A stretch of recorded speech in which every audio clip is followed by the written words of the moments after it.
students. So we'll start with chapter 3, Electoral Politics. We have already completed the chapter.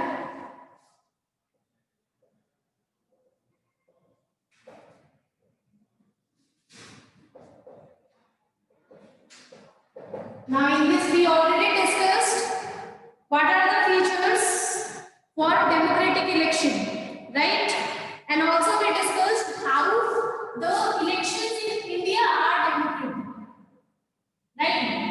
How the elections in India are democratic. So in that we discussed that we have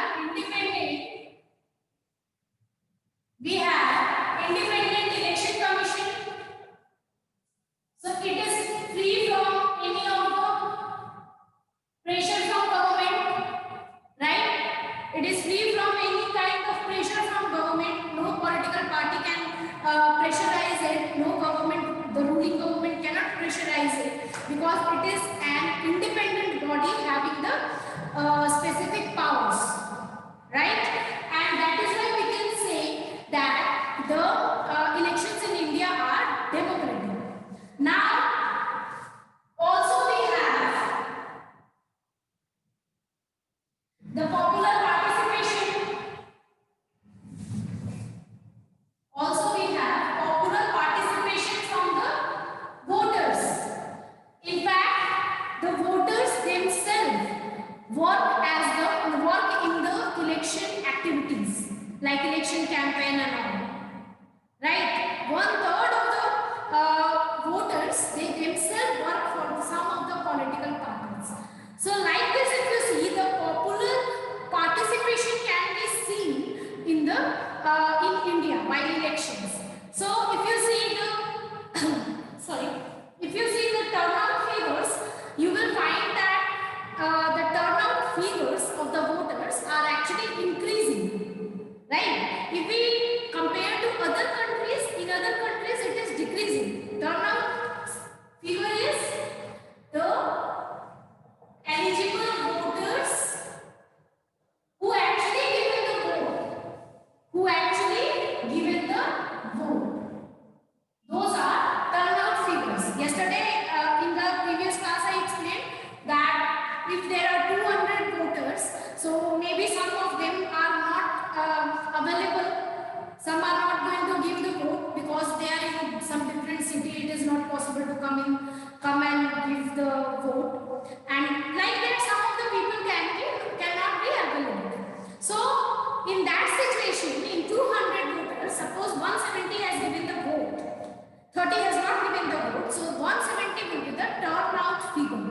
So those turnout figure, if we compare in India in the previous 15 years, so you will find that this data is actually increasing, whereas in different countries it is decreasing. So like this, if you see, the popular participation of the voters can be seen. Also, we have our huge population as under poverty, or you have illiterate, you have poor, right? Underprivileged, that kind of people we are having as our huge population. And if we see in India and compare it to other countries, we'll find that in India, these poor, unprivileged and illiterate people are giving more votes compared to rich people. Okay, so and in other countries it is just opposite. There rich people are giving more vote. If you compare to America, in America the Africans, the black people or the poor, they give less vote if you compare to rich and white people. So like if you see, if we compare to other countries, if we go through the data, we'll find that there is improvement, and in India is slowly and gradually improving, and we can say it is having democratic election. Also, acceptance of election outcome.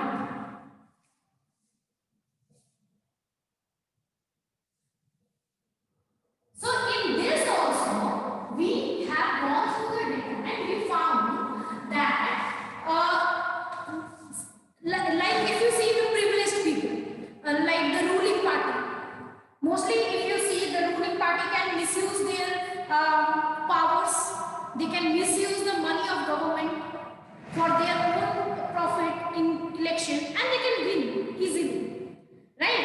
If they use their power, they can easily win.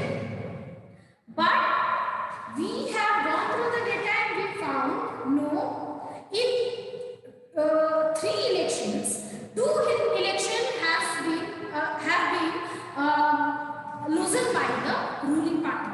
If we conduct 3 elections, in that 2 times in 2 elections, the ruling party have lost their government, right? They have lost the election. So we can say that yes, on some small scales we can find disputes, we can find malpracticing, but still we have evidence that yes, ruling parties are also losing their elections. That means they are not free to exercise all their power. Okay. Now the people who are spending a lot of money, they should also win. If logically we see, they are spending a lot of money, they are bribing the voters, right? They are giving bribe to voters, so they should win. But we have, if we go through the data, we will find that no. Yes, bribing is there, but after that also the parties have lost the election. After spending a lot of money, the parties have lost the election. So in that case also we can see no, at some point India is having the democratic election. Now if we say the criminal people, maybe the criminal people can use their power, right? And they can throw the good leaders out. That can be the situation, right? They can throw the good leaders out from the competition. Suppose if there is a good leader, obviously when he will go, as we already discussed in the chapter, if he will go, he will be having some kind of fear with the criminals, no? Because what happens in politics, you would have seen in the movies and all, and you would be knowing that when there is some kind of criminal people and they are using their power, they can harm the families, right, of the competitor, and like that they can pressurize them. Yes. So we have seen in that case also, India has data that those kind of people also has been thrown out from the government. Okay. So basically if we see, if ruling party is there and they lose the election, yes, they can put some kind of, what do you say, some kind of disputes they can create, or some kind of allegations they may put. The competitive party has done this kind of thing, they can put allegations, but at last they have to accept the decision, the verdict of the people. Okay. Until and unless the election commission didn't found any kind of fraud, if election commission found any kind of fraud, they can call for repolling. But if political party is not satisfied, so and without any evidence, if they are not satisfied, they cannot call for repolling. They have to accept the outcome of the election. Okay. But election commission has power. If they found any kind of malpracticing, they have power. They can call for repolling. Also, they can punish the political parties. Okay. So, like this, if we go through the data of India, whatever evidences we are having, whatever happened in the politics in past few years, we'll find that yes, there are some kind of disputes we can find. There may be some kind of problems in the elections, but yes, overall we can say it is democratic election. Now, but still we will find many type of problems. Okay, so this was the positive side. Yes, India has democratic election, but we have some negative side also. So that, what is that? What are the challenges in free and fair election?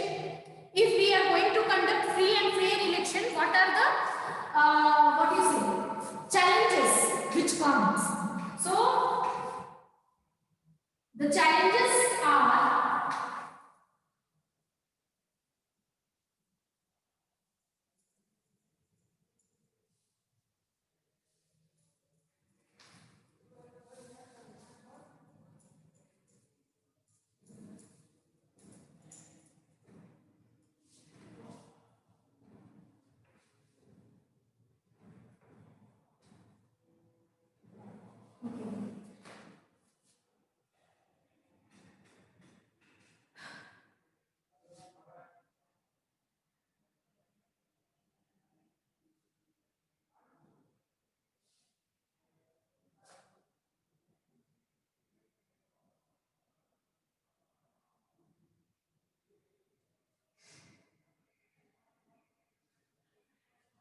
So what happens?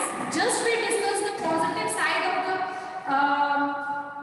the democratic election of India.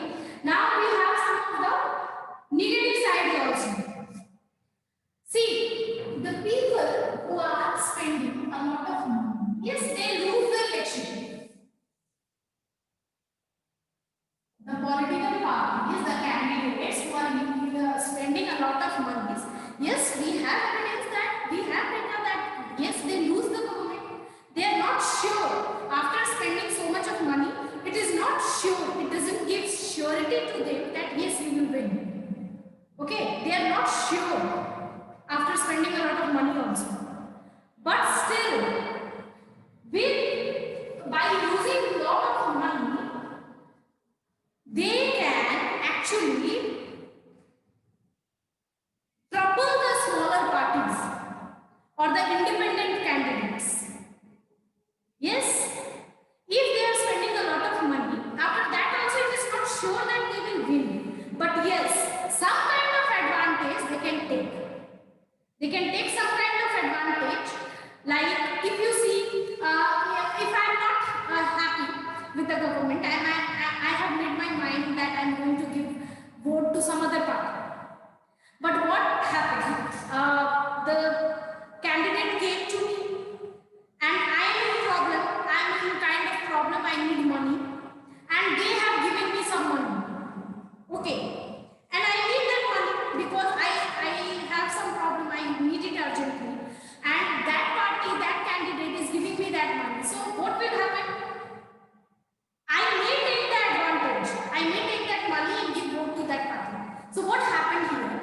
I know the opponent leader is good, but because of my problem, my issue, my personal need, what I did, I have given the vote to the party which I am unhappy, from which I am unhappy.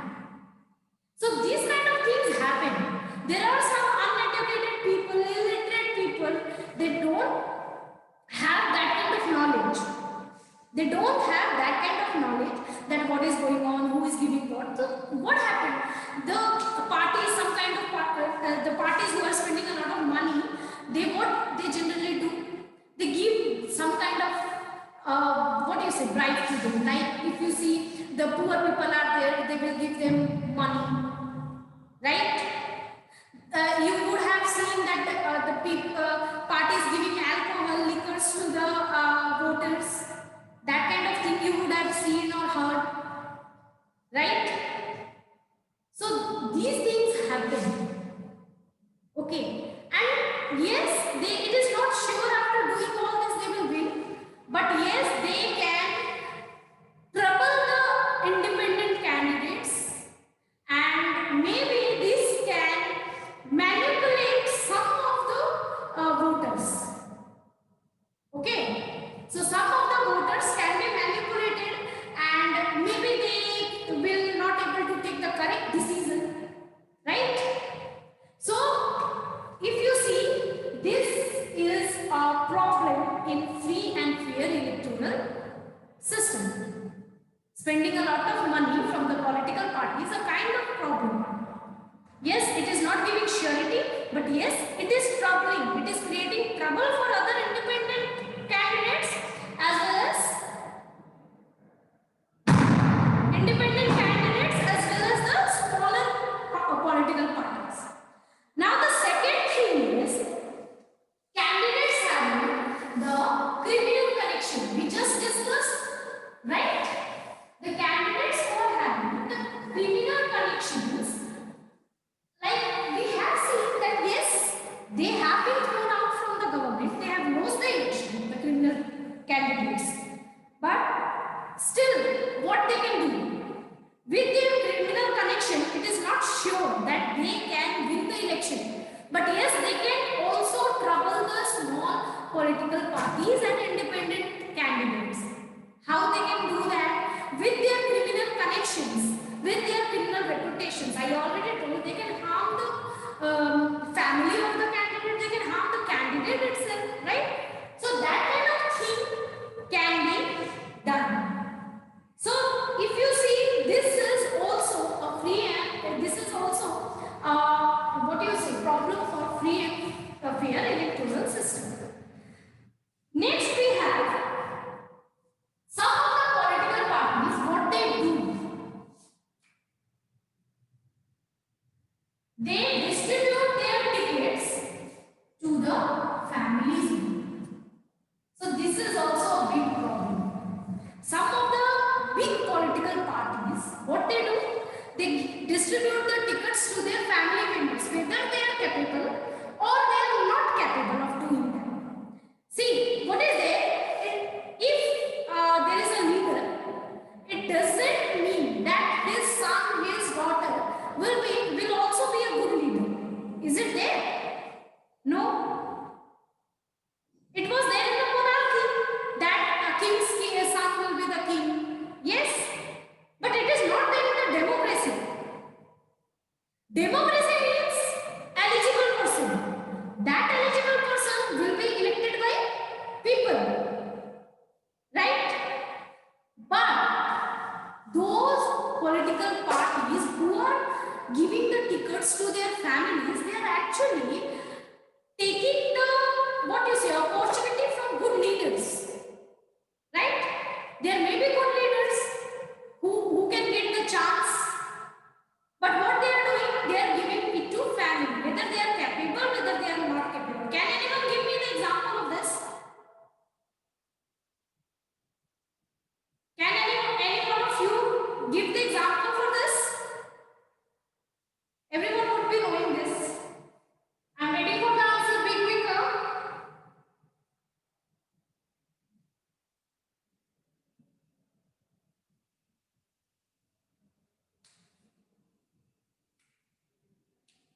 Are you all active? Or only sitting here?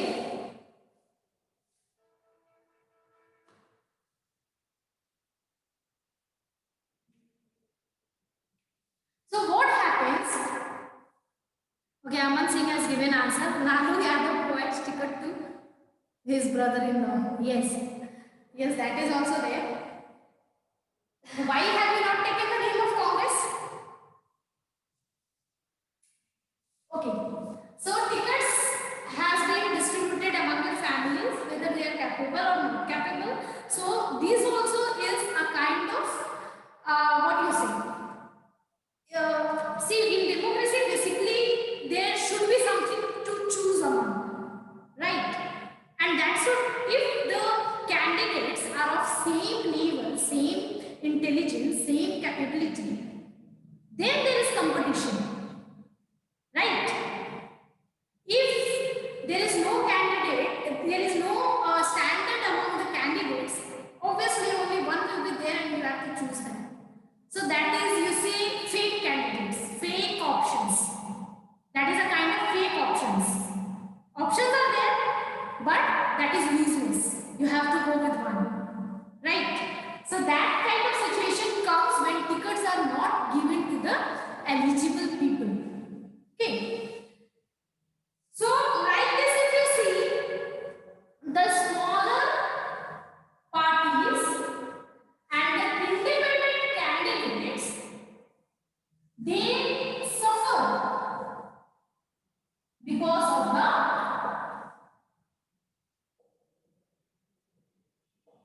of these disadvantages. Okay. So yes, we should have, like many of the NGOs, many of the social reformers, they are asking for the reform in the act related to the election. That means it should be upgraded. Some new rules should come. Yes. So whatever loopholes we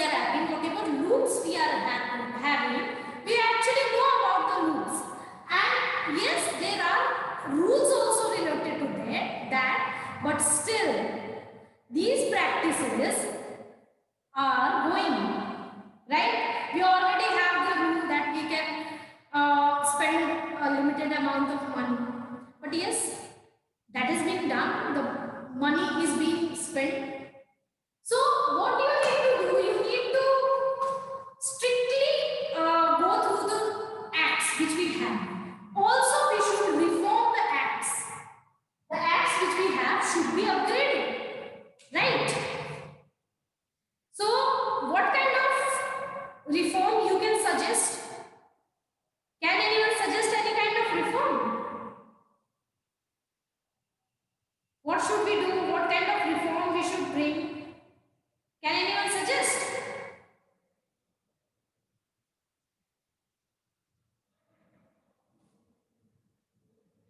See, this chapter has been finished. We have already finished this chapter.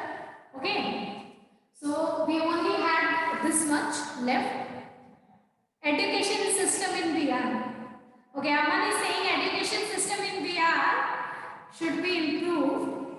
Yes, it should be improved, but for that we need good, what do you say, good leaders, no? They will only do that. And also, if it is not done in our period, at least we should be ready to improve it in future. Right? So maybe Aman Singh can be the education minister. Or if he is chief minister, he is looking behind the education in Bihar. Right? So for that, yes, for that we should understand the problems of our country first. And yes, nothing can be done in one day. So slowly and gradually the things will improve. Yes, Bihar needs a lot of improvement. And it has capability. If you say the IAS, IPS, Bihar is giving IAS and IPS. Right? So the people here are very hardworking and yes, they are capable of doing the things. But the thing is, the politicians should be, the leaders should be there. Some new faces should be there in the, what do you say, politics, who can improve the things. So let's end this session here only. Okay, we have completed this chapter. The rest of the things we'll discuss now on the WhatsApp for 10 minutes and we'll end it here and new chapter will be started. Okay, thank you.